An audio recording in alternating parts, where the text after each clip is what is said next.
Finish our dome. You ready? Circle it I want to welcome everybody. May 29th, 6 o'clock. I need approval agenda at this time. So moved. Second. All in favor, aye? Aye. Ayes have it. Chairman, just do the invocation of pledge tonight. Everybody stand. Let's pray. Dear Lord, you bless us so much in so many ways. You bless us with the opportunity to serve the community. You bless the citizens, bless us with the citizens that come together with concerns and ideas that they can give to the board to help us make our decisions. Dear Lord, please give us the knowledge to make wise decisions and the unity to follow through with them. In Jesus' name we pray. Amen. Amen. I pledge allegiance to the flag of the United States of America and to the republic for which it stands, one nation, under God, indivisible, with liberty and justice for all.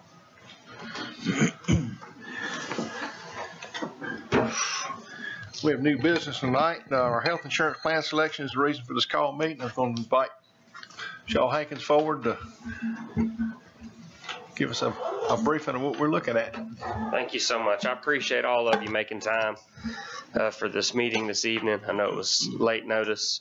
I have provided Mr. Risner with I guess a packet, so I wasn't sure if you all had a copy of that, if you had a chance to review it, or any questions in general before I get started. Okay, so again, our objective is, year one right now, what do we do for the problem at hand? The problem at hand is that 21% increase, $436,000 increase to the county. And then also behind the scenes, obviously there was a unilateral change to the Blue Cross formulary that's going to have an impact on employees, regardless of, what broker or plan or, strategy you put forth that was going to impact your employees regardless. So looking at both short-term and we want to start broaching on our long-term strategy, let's get to, year one. Right now, if you kind of flip through our packet, I think the recommendations here will kind of flow along with various pages of the packet. The first page I'd like to review is this Blue Cross renewal page. I think right there, Commissioner Kitchens. I'm not sure if you've ever seen this or have had access to this, but this is really a good reinforcement as to why this year specifically Blue Cross Blue Shield ACCG is the way to go. So at the very top, that's the premiums that were paid. So y'all paid, a little over $2 million to Blue Cross in the form of health insurance premium. You had right at around, 2.1, we'll call it, $1 million in claims. So, right there, Blue Cross from the get-go, lost money on you all in terms of what you paid in versus what claims were paid out. Anytime that happens, you're looking at a significantly high renewal. What saved the day for you all is the pooling point. So as you drop below, you'll see there a number $256,759. So that, because of your membership with the ACCG pool, those are claims in excess of $100,000 that do not count towards your group's credibility. So y'all had a $250,000 head start, if you will, just by being an ACCG that you would forfeit, if you left. So that's something I like to reinforce the importance there. And also, when there comes a time there is an option outside the pool, we all need to be on the same page and understand, what we lose, what we must consider when we do, if we do need to jump. So I felt like that's important. It's always nice to see, the benefits and dollars and cents, and that to me, kind of spells it out pretty quickly. If you flip the page to page 3, this is your renewal plan. So I know that we went through this in pretty good detail on Friday. Commissioner Robinson, I know you weren't able to attend, but this is just a snapshot of your plan right now. So if we did nothing and we kept the same single plan option, available to your employees, we're looking at that 21% increase. Again, $436,845. Obviously, that cannot happen. So what we recommend first year is offering what's called a dual option strategy. That dual option, the concept there is to provide your employees with an affordable base plan level of coverage. We want to make sure that is affordable, that they can go to the doctor, that they can, get prescriptions filled, and then they're not going to go bankrupt if they have a major medical procedure. So that's the concept of the base plan. And as you see there, there are some slight plan changes, obviously, compared to what you have now. I am on page 5, yes, sir. They had an extra page in there. So we would recommend, again, structuring a base and a buy-up plan option. That way, the county can provide that base level of protection for the employees, but also provide them with an affordable alternative for those employees that need to purchase additional coverage. And really, as we discussed, at the end of the day, what employees are going to need to be educated on is their prescription drug coverage. That is the primary variable that must be considered when you decide, do I need to be on the base plan or am I better off on the buy-up plan? The way we achieve this, you will notice obviously that the deductibles are much higher. Currently you have a $2,500 deductible. The plans that we recommend have a $5,000 deductible, but we recommend utilizing that HRA strategy, that reimbursement strategy. And our recommendation would be to, reimburse anything above that first $2,500 in deductible. So that way your employees' out-of-pocket liability is the exact same. The county would just be responsible for $2,500 of the back part of that deductible if it's incurred, again, at an inpatient or outpatient setting. So to me, taking advantage of the reduced premiums, offsetting any, costs that were shifted to employees back through the HRA, I think, we're going to have as many, winners and happy employees as possible, considering, we were looking at $500,000 increase. So I feel very good about these alternatives. Again, when you go from one plan to two, we have to make assumptions. We have to try and determine how many we think are going to take the base plan, how many are going to take the buy-up plan. So we had to use some of our methodology there to come up with the enrollment numbers. But just based on our, estimated enrollment, that would come in at a $95,000 increase, which is, right there around $300,000 and some change in savings to the county. With the base plan, I actually talked to my wife, and she works at State Bank, and they've got 3 options. They've got a base, they got a middle of the road, and then they've got the one that people who have the health issues that need more, they've got that option.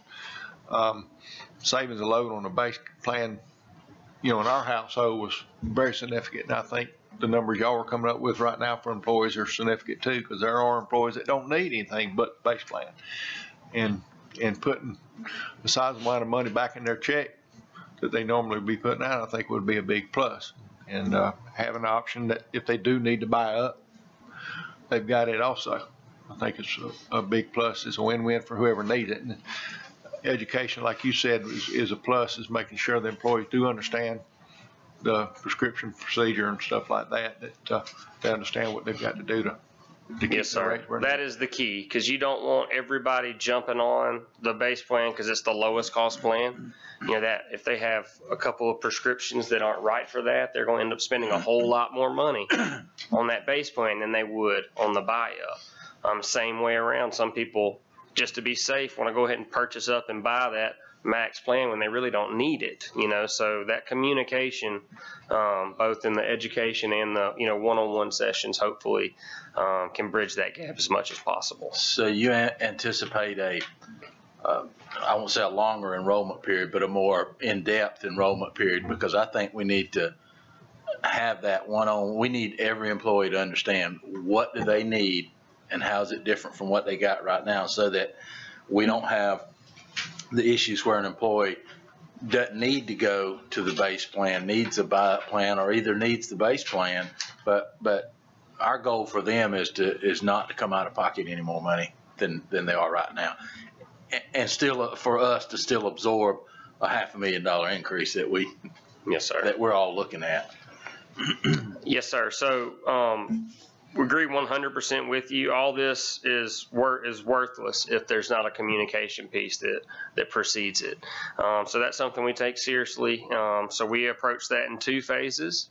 One, I'll come out, work with Shannon, work with Jason for, educational meetings where all we're doing is reviewing the benefits, answering questions, talking about changes, providing them with a benefits guide to, take home and review.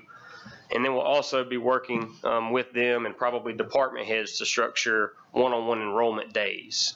That's where we can set up shop here. We can go throughout the county to various locations. That's literally where you tell us where you need us to be to make it most efficient for you.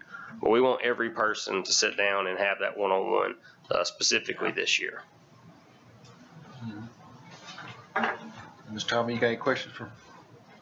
Well, I'm kind of overwhelmed. Yeah, it's a lot I'm throwing at you, man. I've seen this. Right.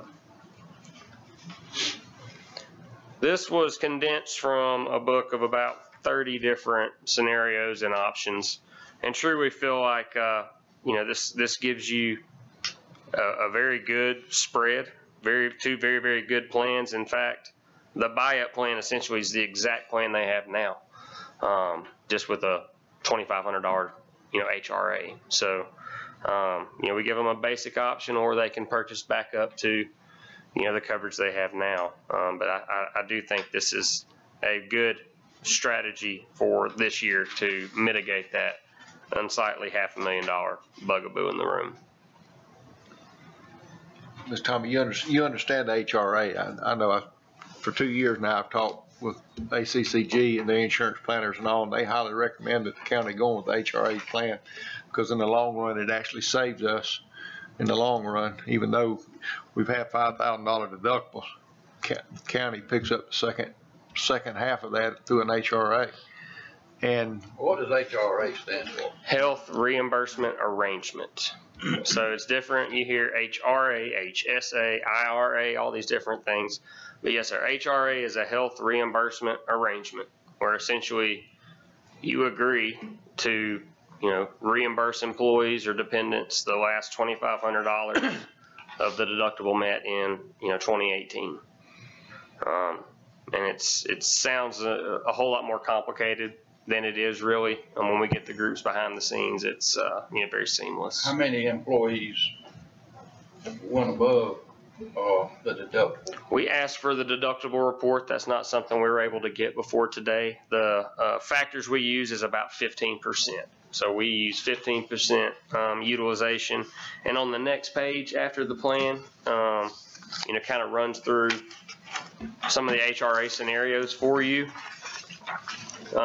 But Page. should be page 6, I believe. Mm-hmm.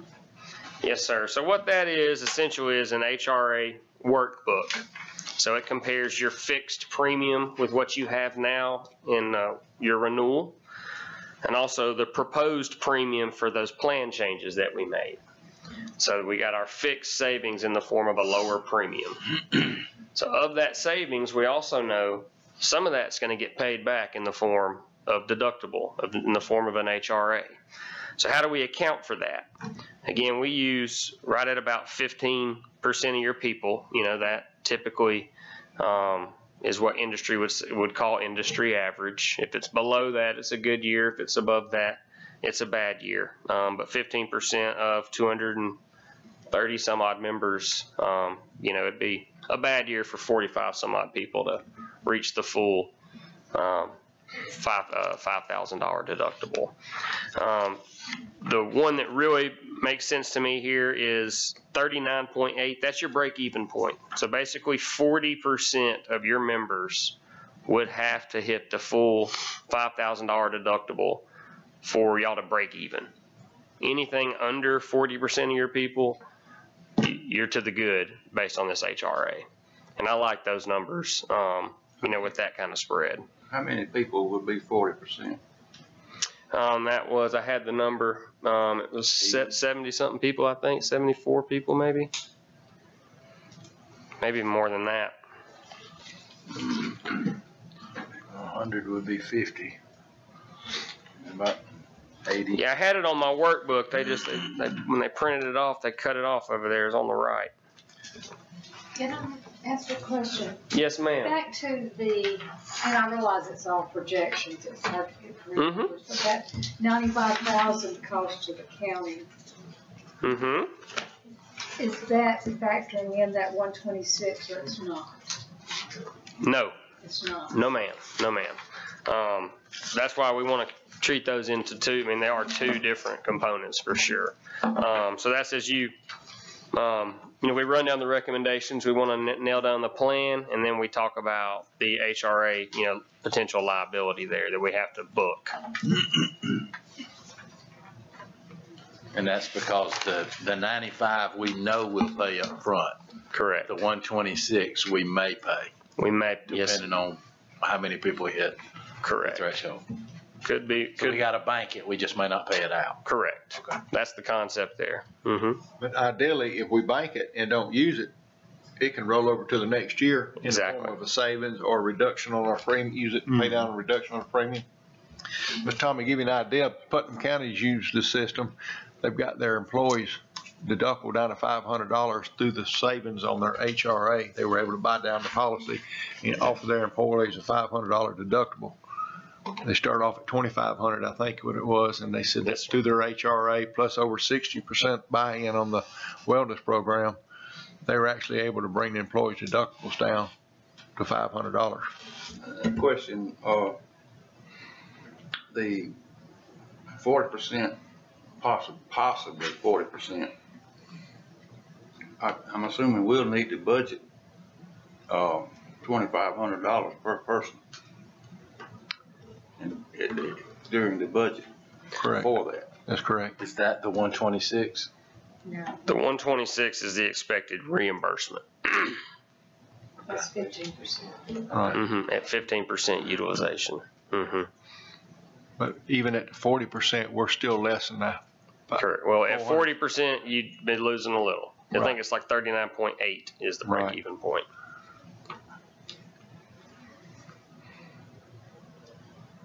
But we don't know what the utilization on the base plan will be versus the buy-up too. And I mean, And the deductible, the 5,000 deductible, I mean, we're also, we would have to budget for the max 2,500 per person of the 80. Typically, what most people do We is, won't be necessarily using that whole 2,500 that we budget if some of them go over. a lot of counties book that liability. Some actually put it in the budget. Some, actually put it in an account and just sit it there.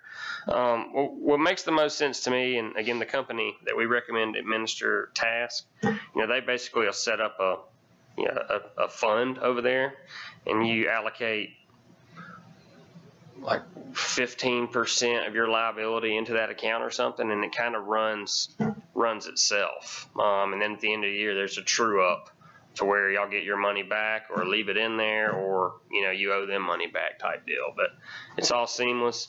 I think a safe number, I'm very conservative. I think if you book 25% liability, I can't imagine a scenario where we go over that. And if we do, we got much bigger problems on our hands than that particular item in the budget. Yes, sir. But if, in my opinion, and just one opinion, if we're going to do this HRA that we've been talking about, and the goal is to eventually get to where we can reduce the employees' deductible down as little as possible. So if we can bank 50% this year, knowing that we're not even going to use 20%, 30% of it at the end of the year rolls over into the next year's budget. If we build up a rainy day fund there so that we've got that benefit sitting there in an account, Be huge. yeah, it would be, then we could literally say the employee's responsibility is only $500 and we cover everything after that. And it's not a burden on our budget every single year because the money's already there. At the best case scenario, at some point, we can reduce the amount of percentage we put into it every year, get the employees healthier, reduce the number of the plan going on the plan. So. Yeah, and you're dead on accurate. You know, long term through the HRA, that's the way we make the plan better for your employees at this stage with where it is. It's incrementally giving them more and more in the form of HRA reimbursements. If, you know, again, if the wellness and the things that we, you know, also like to kind of be combined with that, you know, are going hand in hand as well. But you're dead on. I think if you have the ability to do that, that would make our lives a much easier moving forward year after year come, you know, budget time. I know everyone I've talked with and other county representatives and administrators and commissioners, they said that this HRA has been a home run for them as far as, you know, I haven't talked to anybody that had anything negative to say. It's been an absolute home run for them. Like I said, it's pushed highly through ACCG, and the recommendations are great. So the medical certainly is the big piece. So I certainly want to make sure I answer all your questions there and make sure we're all, you know, very much comfortable on the same page with how we want to structure it. So I know you hadn't had the opportunity to ask questions, so please. Well, is this going to involve, I think one question a lot of people will have, is it going to involve having to change doctors? No, sir. Okay, that's a big question for most people. Yeah, explain a little bit of that, Jonathan. That we actually found you said in our discussions Friday that there were some doctors that would actually be added to it. That is the dental network. Okay. Yes, sir. So it's the same network. So if you look at that page there at the top, Which one now? I'm sorry, page 5 with the plan designs. At the very top, you see provider network.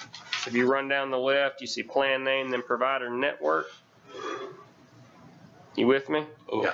All right, so if you work across there, that's the network of doctors. You see they're all three the open access point of service. So the doctors themselves will not change. What will change, regardless, is the prescription drug formulary. So that's if you made no changes to your plan, if you didn't change broker, if you changed broker, if you were on a Blue Cross ACCG plan, they changed your formula this year. And that will have, you know, an impact on about 10% of your employees based on the numbers. So that means that they're not going to cover the exact same drug. Correct. That means there's a lot of your members that have received mail really in the last, you know, 2-3 weeks getting notified that this drug that they're taking, you know, as of January 1 will either not be covered or, you know, covered at a more expensive tier. Okay. So there's really not a better time, you know, when looking at the prescription drug piece to, you know, offer this style plan because, you know, a lot of people are going to be pushed to the generics anyway through that new formulary. But if I understand it right, if the generics don't work for the individual patient, the doctor can sit there and notify them that the generics, they've tried the generics, it didn't work, and then they could go back to the non-generic form. Correct, and it would be covered. So that's a huge part of the educational meetings, obviously. But yes, sir, there is a process to get the provider to get a formulary exception. And I'll walk through all that, but we're there to assist and help those employees that are going to run into issues because there's, again, 10% of the people are impacted. I know one for sure. You know, that's not going to be an issue as long as they know about it up front. You don't want them, you know, at the pharmacy, you know, July 4th weekend, surprise, you know, $200 prescription. So we're going to make sure we get out in front of that. But I think it's important for everybody to know that change was coming regardless of any, you know, any relationship or anything y'all had done or not done. Give me some more questions, Tommy. I like it. Commissioner Robinson, can we open up the floor? Somebody in the audience, like, if y'all got any questions you'd like to ask, we'd love to have input or question.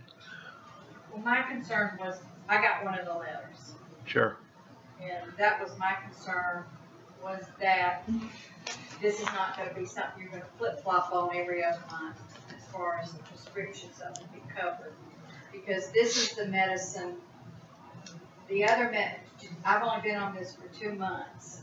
And the medicine that they originally wanted me on, Blue Cross Blue Shield, denied it 2 times. Mm-hmm. Told me I had to take this instead of the other. And now I get a letter saying, I'm not covered. Isn't it fun? Isn't it fun? Yeah. Yeah, it is fun. Yeah, let me sit down and I can talk with you, and I can help you any way that I can. Again, I stress this in the meetings, but it's important to understand, we work for you. We're not Blue Cross, so we didn't do that, but we know y'all are suffering, this is confusing, so, that's an exact situation to where those one-on-ones will be able to get, these things addressed before July 1st when that takes place. That's a perfect Jonathan, example. I know we don't have any control over the prescription formulary process or rules. How often do they change? Okay, we're gonna adopt this list. Wait a minute, we're gonna adopt this list. And then, is that historically, has that been every 3 to 5 years? Is it every 10 years, or it never happened until now? Or? It's almost daily. That's why you can't even get a printed formulary anymore. It's because they change, literally daily. So as soon as you print something, they say it's out of date. So there's constant modifications to specific drugs. Now, as far as a blanket change like they've done here, they've gone from what they call the national drug list down to what they call the essential drug list. So something this sweeping of a change has never happened before. The essential's been out there a long time. The national's been out there a long time, but we've always had the flexibility to choose.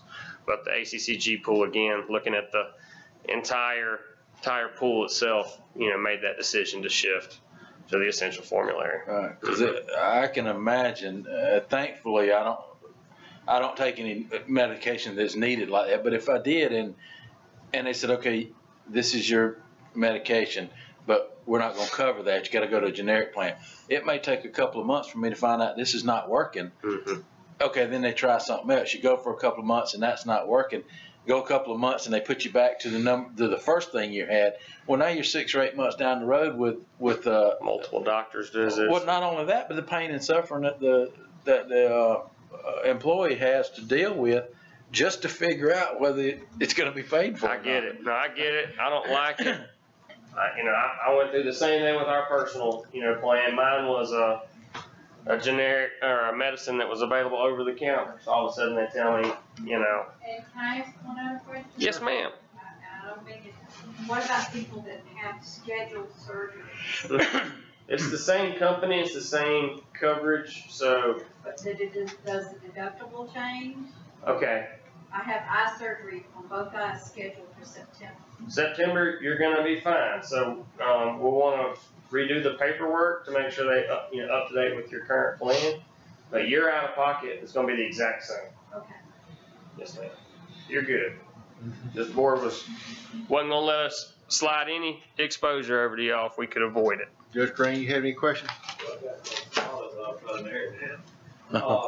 If I'm understanding this correctly, now on medication, we'll have $200 deductible no matter what we're taking, unless it's at tier 1. Is that correct? That's correct. That's the plan that you have now, and that would be the exact same copay structure on the buyout plan, but again, the formulary is changing either way.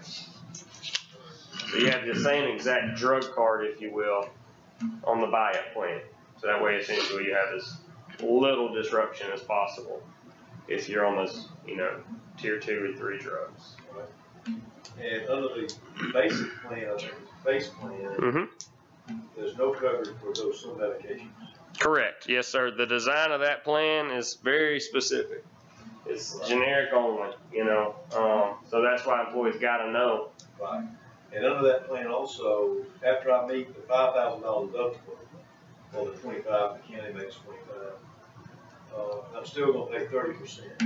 Correct. So your max out of pocket on that plan would be $7,150 minus The 25. Correct. Yes, sir. So what we try to do there again is want to provide protection for those individuals that are blessed, they don't have a lot of health conditions, don't have surgeries, you may have a generic prescription or two, don't go to the doctor, and they just don't wanna go bankrupt. No need. Correct. You know, so we like to cover those bases, but again, you know, everybody's needs are different. We wanna, you know, make sure we're doing what we can for those folks that need the care. I think it's a good idea. And the other thing with the deductible, Yes, sir. if someone has met it this year so far, does that continue on through the end of December? So it's a calendar year deductible. So anything from that 2,500 prior to July 1st obviously counts. So the way it would work, let's just say you have an employee right now that's hit their deductible, 2,500. July 4th, they have to have another surgery. All right, so that July 4th, they're gonna get charged the other $2,500, the new part of their deductible, but it's gonna immediately be eligible to be reimbursed. So there's an extra step, but at the end of the day, there's not additional exposure. And one other question, now we have, and I know this, I'm talking about something else now. But we have a bridge policy, we call it, I'm not exactly sure what it is, but it helps us with that deductible. We're gonna have access to one of those? Yeah, we haven't discussed or gonna change any of those things right now. But you'll always have some type of option available as long as employees are taking it, yeah. Is that like a gap coverage? Yeah, I call it bridge. Yeah, same thing. So we have an opportunity to purchase if someone wants that. Yeah, I think we're gonna continue with our colonial, Okay. right now. We'll look at it again. Okay. And none of the colonial things are changing this year. I got you. Ms. Debbie, you got any questions? Anybody else? That was, I'm not buying that now. Commissioner Robinson, have you thought? I'm sorry. Is it in here somewhere, the difference in the cost to the employees between the base plan and the buyout plan? I don't know that we've determined our payroll deductions yet. We gotta get I think the plans decided first, then we got some different models up here. Because Jason and Shannon have put together some rough formulas to consider. I mean, we weren't gonna discuss it, but they have been working on it. I gave you all a copy of it. All right. Now, is the 17.5 and the, Yeah, those just stay the same? Yeah. Unless everything is set the same. That's the percentage of right, us, them. right. You said the colonial things are not changing. What are the colonial things? So we have the, medical bridge, we have an accident policy, a cancer policy, a lot of. Those are additional policies that employees can A whole lot of purchase, right? policies, Buy if we want to, we don't have to. Yeah. Right. And also, one thing that we discovered was Teladoc was not used at any advantage at all to the county. So it was thought with the board's consent to actually make Teladoc something that's voluntary on the employee basis, because we could take that money and apply it to this Yeah. in the savings, because Teladoc wasn't even, it didn't save us the money that it was once said it would. What was Teladoc costing the county? 25,000 $25,000. per person? Yeah, it amounted to $10 how much? about 25,000 over the course of the year. So that'll be 25,000 that we can save and put towards. And Blue Cross Blue Shield has a virtual telephone call-in a doc. Right. Yeah, Same thing. they have something called Live Health Online, and Live Health Online, that's it. It's just And, basically the same thing. there is there's a $25 fee, I guess, for using that, and but we talked about doing some education on that too. I don't know that our employees really know that that's out there, and that's included as part of your Blue Cross Blue Shield medical without any additional cost to the county. So Yeah, we just didn't see the usage of that Teladoc at all. I mean, paying $25,000, we probably used $1,000 worth of times. Right. Yeah, to me, I want to say I'm a huge advocate of Teladoc and the benefits package, but in this instance, there's just no way we can afford to chase that rabbit anymore when we really need to put that $25,000 back into the plan right now. And again, they'll have access to it, for people like me that don't mind paying $8 a month, that recognize the value, they still have it at their disposal. And there's, WebMD is free, John. I've used it 3 times Yeah. in the last 4 or 5 months. You don't need it, just ask your wife what's wrong with I would've you. weighed She'll- 600 pounds last week. She tells us what's wrong with you. I do use it, it's a great service. yeah. So you'll, Mine, they ain't off it so much. yeah, so you can do that, or, it's the same concept through Blue Cross's website, Live Health Online.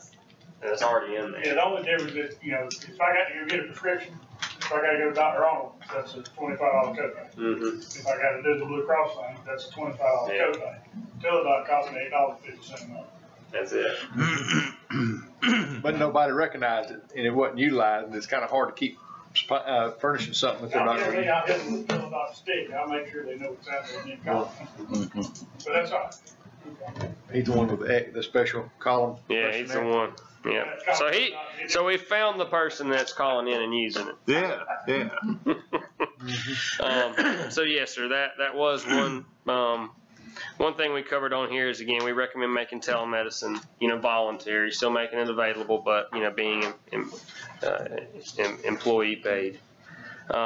Just real quickly as we breeze through some of these others, my whole deal's gotten out of order here. So I'm on page 8. Any questions? I'm sorry, Miss Margie. I'll make sure. I gotta remember Miss Margie sits beside me too. She You yell at me, Margie. You yell at me and tell me to stop. backhand me out. So on page 8, Backhand him. again, we are always looking for opportunities to, put dollars back in your employees' pockets. We always love to do that and make plan enhancements, which is, really what we're able to accommodate here. So we recommend, changing from your current Blue Cross Blue Shield dental plan into the Shaw Hankins Blue Cross Blue Shield dental plan. We have our own block of our own group that we manage and underwrite ourselves. And through that, we gain 2 things. One's a larger network. So there's about 20 some odd dentists in a 20-mile radius that we will have access to that we don't under your current plan. And there was one here specifically in Gray. Is it possible to lose your dentist? No, sir. Okay. No, sir. We match that as well. Right, every employee can have the dentist that they're using right now through the Shaw Hankins. Correct. Correct. Yes, sir. And we're also eliminating late entrant penalties this year. We're going to want to talk about that moving forward. What that means is your employees can come on from day one and have full coverage. So if someone needs a crown, July 2nd, they hadn't been on the dental plan, they're going to be able to come on now, first year, and get that crown paid for. So this is a true open enrollment on this, which we also got on the life, but I think that's a nice feature just to make sure it gives employees kind of a fresh start on their oral health, because it is important. But long story short, it's 2% less than what we have now, and the rate is guaranteed for 2 years. Questions? I was gonna ask about dental surgery. Yes, sir. So you gotta be careful there. So dental surgery, it depends on, are you going to an oral surgeon? Oral surgery, yeah. Is it like, Well, let's say wisdom teeth. yeah, so yes, sir, that's covered. That's gonna be a complex extraction. So Okay. you'd see that, I think wisdom teeth would be the most common. yeah, that'd be a type B, so that'd be covered at 80%. Okay. Which is the same we have now. Correct. The only thing that changed in a negative way was sealants. Sealants are now, the space maintainers are now going to be a type B coverage where they were a type A. But you see all the green marks there, all the plan enhancements. So to me, I think that's certainly a solution here. Gives us some stability and some instant savings for your employees.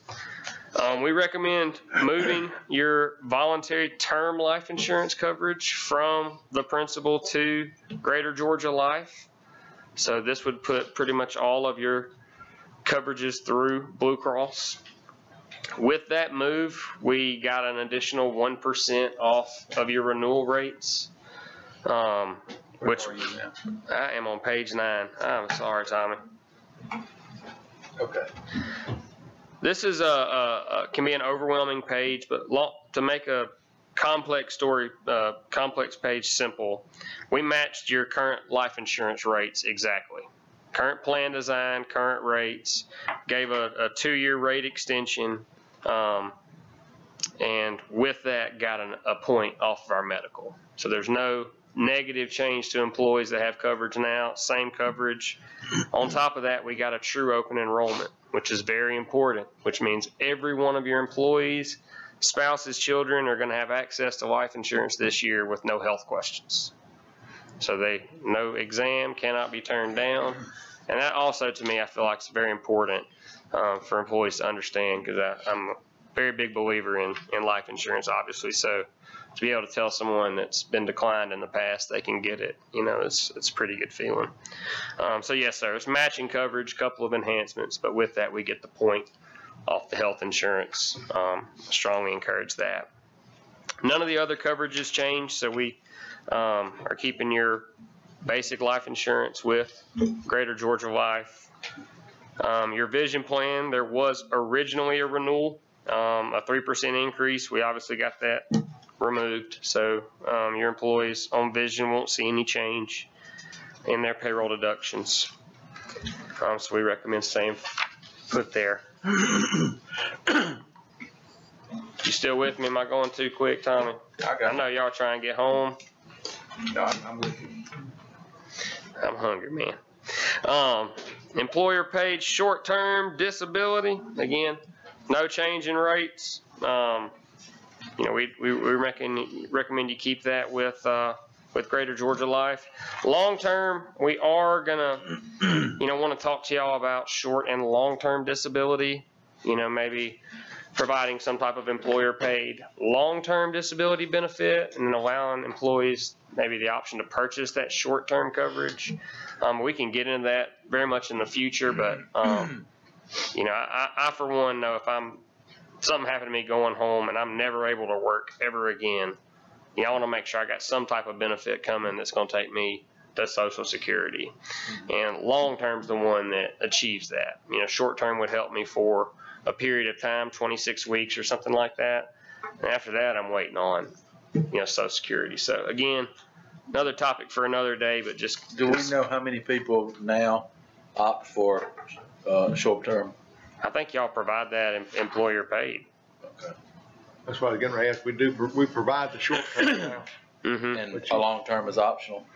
I'm not even sure if y'all make a long-term optional right now. We don't have long-term, but the short-term disability is based on your salary, how much you pay, but that's employee pay. It's employee paid? Okay. All right, well, that's fine. The county's not furnishing the short term? No. Okay.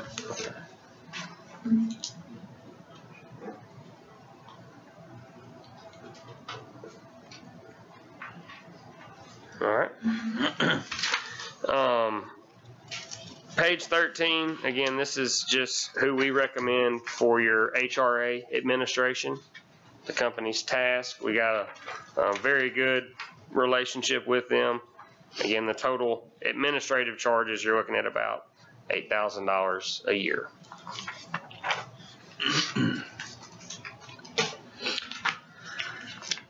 So these last two pages kind of segue into what I would like to accomplish in terms of a long-term strategy. What we've done here is very much a Band-Aid, a quick fix, if you will. But page 14 shows and paints the picture of exactly what our problem is. We see there, again, the orange line, that's 2015. What that percentage there means is your loss ratio. So if you just go to the very first one, July 2015 was 62%. That means for every dollar you put in, Blue Cross was paying 62 cents back. So that's very favorable in the form of what your renewal will be the next year. That blue line you see there right under the 80%, that's what they call their target. So that's what insurance companies and Blue Cross and all these carriers are saying. They want about a 25% margin. Wouldn't that be nice in any other business? So as a rule of thumb, anything under that blue line, you're good. Anything over that blue line, we're starting to, look at increases.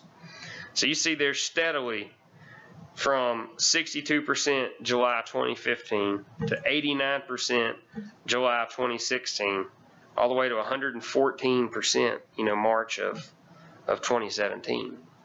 These are, this is what dictates, what our costs are going to be in the future years. So we broke down several items, but I wanted to make a very long presentation short. If you go to the next page, of these claims, what can you do about it, right? I mean, there's always going to be car accidents, and people are going to get sick, and people are going to take medicine. We've highlighted there, what this does is break down the total number of charges for lifestyle related conditions. These are controllable, these are preventable, these are things that very much we can identify, address, target and control. Without some type of a program, long-term program to start controlling this variable, it will be impossible to expect some type of long-term stability in our health insurance plan. In total, we're looking at $595,000 in lifestyle-related conditions in 2017. Only thing you can do that, only really route we have to go is through a comprehensive wellness program. And I want to stress that when I say wellness program, it's not a fitness program. It's not the Presidential Fitness Challenge. It has nothing to do, certainly at this stage, with results or, being overweight or skinny or whatever it may be. It's about awareness. When you look at how many of your folks had their preventive physical last year, you're under 20%. And like 90% of those are women. So a lot of us out there, I was guilty, never go to the doctor, not for my preventive physical, those are important. So again, when I say wellness, I'm talking about, just awareness of your own personal situation, and then empowering them with resources to better manage it, those that are in high risk. So conceptually, I just kind of wanted to whet your appetite. Wellness itself is its own series of meetings, but at the end of the day, I don't see any other way to get this thing going where we want without an aggressive wellness program. And I'd like to consider, 1119, soft implementation, if we can come up with some solutions there. Yes, sir. That's a lot. I know I just spit out a lot at you, Tommy. What you got for me? Well, I don't really know what to ask now. Judge Crane like to ask a question. One other question, and this is may not about this plan selection, but would it be advantageous for the county when I get to be 65, which I'm not too old for, and I'm eligible for Medicare, that they would provide a supplemental policy versus a regular policy for that employee? Oh, it'd be super advantageous, just illegal. That's the Age Discrimination of Employment Act. I know, I can't stand it. So if you are an actively employed, they cannot incentivize you to come off of the employer-sponsored plan for an individual Medicare supplement. They wouldn't be able to pay for it directly. And you've seen a lot of stuff out there. I'm not saying it's not done. I just know that to just, blanket, for those that are 65 or eligible for Medicare, come off the plan, we'll pay for your supplement. We, won't be able to do as much sense as it would make, just because of the. Does that differ between a self-insured and a non-self-insured? Oh yeah, plan? y'all could offer a full-blown retiree plan that would cover those that retire. but you're never gonna be able to fit that gap of Employees that are. employees that are retirement age but actively working. Right. So it just makes too much sense, trust me, we get asked that question everywhere we go. It does make no sense. Any other questions in the audience of the board?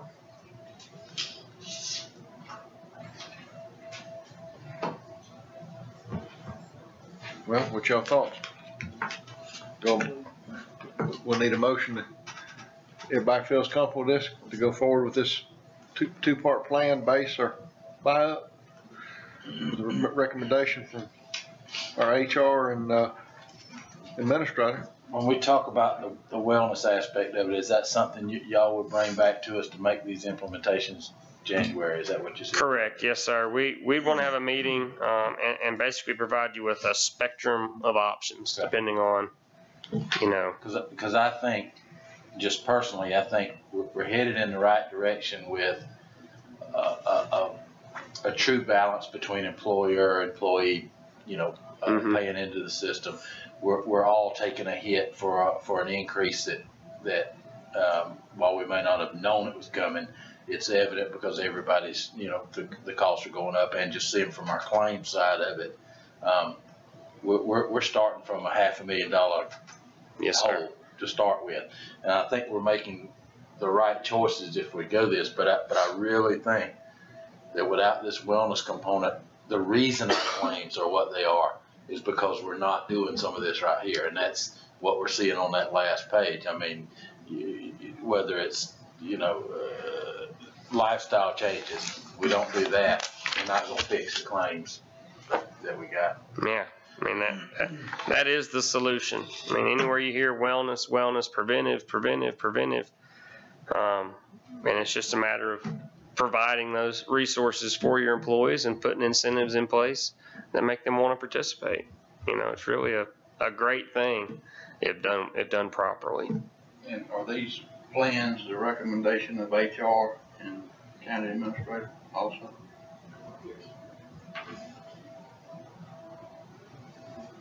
I'm comfortable with it. Do we also want to give them the ability to set up the rate savings on the employees and all on the base plan versus the buy up? Or is that, or we need to have it brought toward before the board? What are you talking about? There's a savings. Jason, you want to explain the savings between the buy up and the, Yeah. you want a little detail on that? You and Shannon's been working on it. And so we worked some this afternoon, trying to come, so we've got two different, categories of employees. We've got ones that are hired, before July 1, 2015 and after. Those hired before, the county pays 82.5% of everything. Whether it's employee only, family, employee and spouse, all the different category, family coverage. Then the other category is hired after that date, and the county pays 75% of the employee, and then 50% of spouse, family, and employee and children.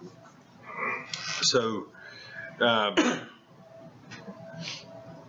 so you've got that distinction, and now we've got the two different plans, and so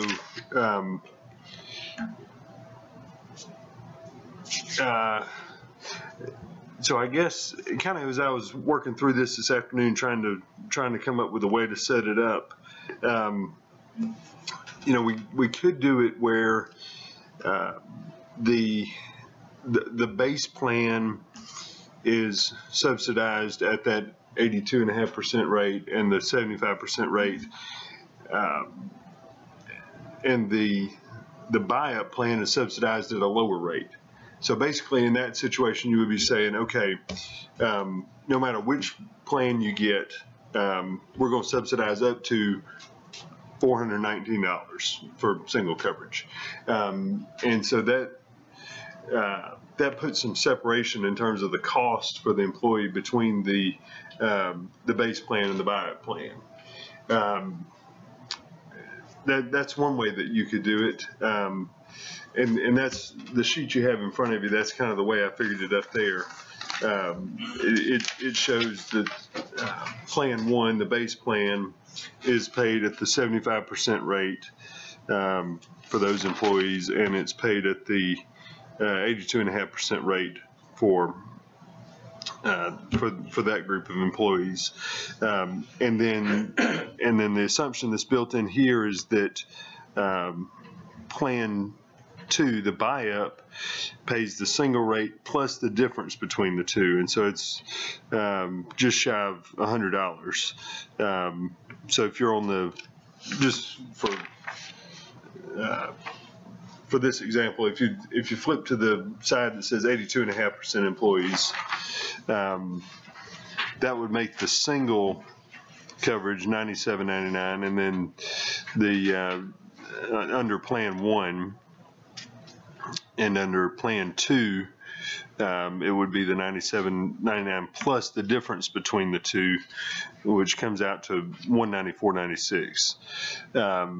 For comparison, our current, well, I'm not sure what it is. On the 75% plan, it's $71 per pay period. Here we go. This isn't anything we gotta have. No, sir. This give me a headache. So, All right. All right. I mean, they got time to work on it. Yeah. But they've got I some. was really trying to follow. I was giving it. it all made sense in my head. Hey, you're doing good. I got your back. I only got him this afternoon, though, in his defense. So the tool. So we've got time to work on that. Yes, sir.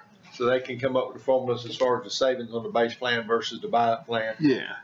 I mean, just any general guidance that y'all have on that, just let me know. Sure. You know,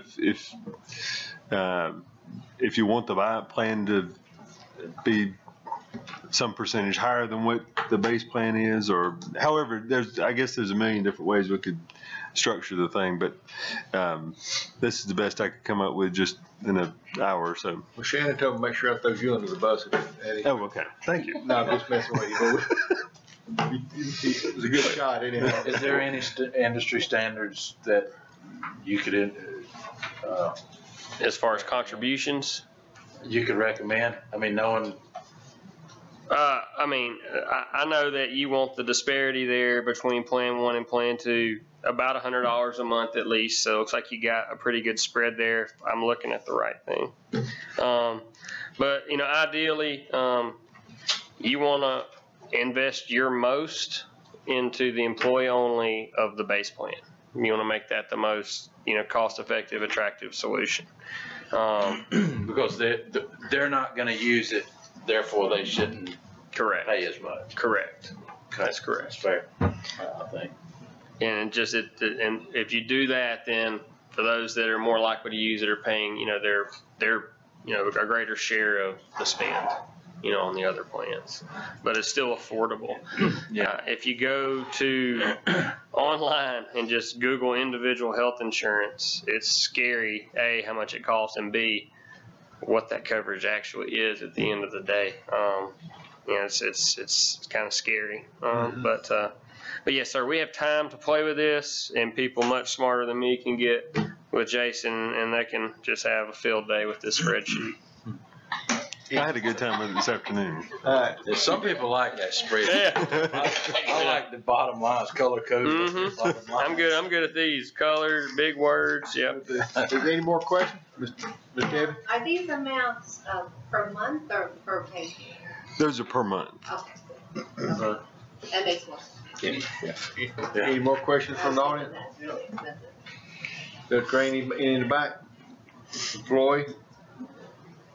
Forward? I guess I need a motion or recommendation from HR and administrator to go forward with this. Before we jump on and get a motion. Yeah, I asked them. They recommend it. Yeah. All right, I'm gonna put that in the form of a motion. that sound. All right, we'll make a motion that we move forward with, I can't do motions. yeah, I'll make a motion that we move forward with, bringing us, approval, something the board can approve for, with a, plan for a base plan and a buy plan. Is that what?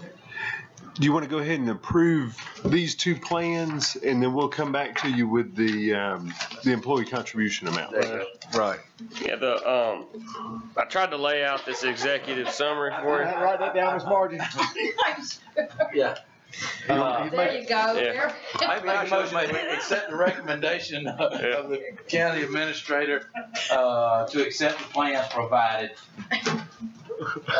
And HR. in HR. And I think we got a second from Mr. Thomas. Plan provided and allow, HR and the county administrator, to devise the percentages Right. for these plans, associated with the plans. Sound like a good one. We got a second. Any more Second. discussion? If none, all in favor, aye? Aye. Ayes have it. Thank y'all. We'll get to work. Thank y'all. The HRA component. Yes. Right.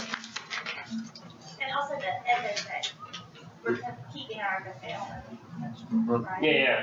Yeah, we just need some info on your vendor so we can capture all that. Did we go through any department heads here need anything they'd like to say? HR, go ahead. We're talking about the wellness part. I think that I just wanted to say I think where we need to start is with our smoking, maybe changing our policy a little bit, making this a non-smoking campus, maybe pushing the smoking area off. It's right up against our building. Maybe we could start there with that. That'd be a good starting point. I think we should go at some time or another completely tobacco free. Yeah. Well, yeah, and I shouldn't say smoking. I should say tobacco, because it covers, to make sure we cover every aspect of it. But, on our smoking area is right on the back porch, and, employees walk through there. Sure. And we have ashtrays right at the front door, so maybe if we can push those back. I think we could administratively determine a distance from the door, because we ran into this before about people coming through the door, non-smokers, they're still having to walk through the smoke. Yeah. So we just, I think we come up with an agreement with the county administrator to determine a setback from the doors for a smoking section. At this point, 50 feet or whatever it is. Yeah. I mean, it's. I like the idea for me. Okay. Yeah, and also maybe if we could look at if we do like a non-tobacco use, that'll be one of the ways we could give back to an incentive to give back to the employees, like y'all have at Macon Bibb. Yeah. So maybe. It'd be great ideas to come forward with the board with them on ways to incentivize all that. Mm-hmm. Great. Question, does our smoking areas now have covers over them? The one on the back does, yes. Mm-hmm. And is it just an awning over the door and that's why it's? Yeah, well, it's a pretty big area. And there's benches out there and. Right, but if we move them out, I don't want to just stick them out in the middle of the parking lot. You're on your own. I mean, I know they say ex-smokers are the worst, but but I don't want to do that, put them out. No, I think we Right. should just have a designated area away from the building. Sure. Yeah, that's covered. Yeah, still covered. Mhm. Doing great. Try that. Great. Thank you. Thank you. Anybody else? Any more department heads? Mr. Risner? Yes, sir. Any commissioners got any comments? Mr. Robinson?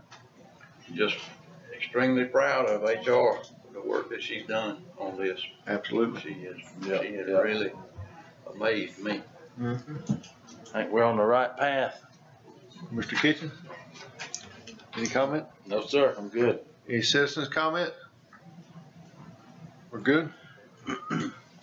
We ain't got Commissioner Pitts here, so somebody needs to adjourn it. Make a motion to adjourn. So moved. Second. All right. Aye. Thank everybody for coming.